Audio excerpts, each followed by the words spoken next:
Assalamualaikum guys, bëgg naa leen bàyyi nañ ci jàmm man maa ngi ci jàmm ba alhamdulillah. Tey dama leen di wan naka ngeen di masquer seen liste d'abonnement TikTok. Maanaam naka ngeen di masquer mooy ñi ngeen abonné ci TikTok kenn du am accès pour dugg xam ci ñi ngeen abonné ci TikTok naka ngeen koy masquer ko ba kenn du am accès pour dugg xam ci ñan nga abonné ci TikTok. Léegi balaa ñu koy activer dañuy dem ma wan leen sama deuxième compte bi pour boo ko activer ba pare nu muy mel pour kenn du am accès pour dugg sa liste d'abonnement. Léegi dañuy dem ci sama deuxième compte bi léegi bu ñu demee ci sama deuxième compte bi ñu xool boo ko masqué ba pare ni muy mel. Léegi sama deuxième compte bi moo nekk nii 33000 abonnés la. léegi ñu dem tàppe suñu turu compte TikTok bi ma jóge bi beneen compte la. Léegi bu ñu demee ñu tàppe MLD Pro. léegi bu ñëwee ñu dugg ci suñu compte moo nekk nii.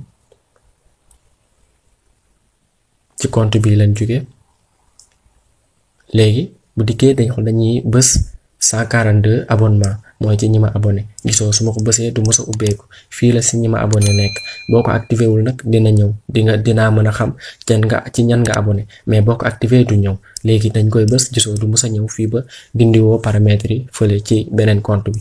Léegi gis ngeen mu ni liste d'abonnement est masquée à cause des paramètres de confidentialité de cet utilisateur.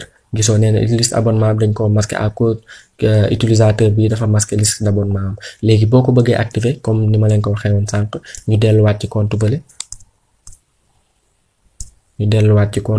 léegi boo ko bëggee masqué ñu dellu ci compte bële.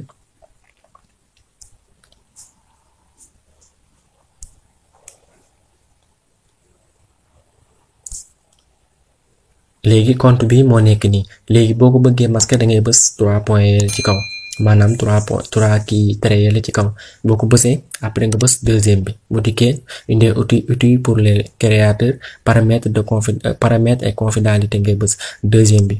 Léegi boo bësee paramètres et confidentialité nga bës deuxième bi tamit confidentialité. Léegi boo bësee confidentialité nga glisser sa loxo ba ci suuf fi ñu bind liste d'abonnement mooy liste d'abonnement. fi ñu ko bind après boo dikkee boo ko musul coché boo musul dugg fii lay nekk tout le monde qui peut voir ta liste d'abonnés maanaam kan mooy gis sa ay liste ñi nga abonné. Léegi boo ko bëggee désactiver da ngay bës moi uniquement man dong maa koy gis man rek maa gis ñi abonné ñoo xam ni ci laa abonné damaa abonné ci ñoom man kese maa koy gis. Léegi ngeen activer ko moi uniquement. Léegi bu ngeen ko activer comme ça ni ma leen ko wane woon dem ci beneen compte ba noonu lay mel kenn du am accès pour dugg sa liste d'abonnement TikTok. Lii moo nekkoon vidéo tey bi bu fekkee vidéo bi neex na la bul fàtte abonné partage vidéo bi pour chaîne bi gën a am doole kon gaay ba beneen vidéo incha allah.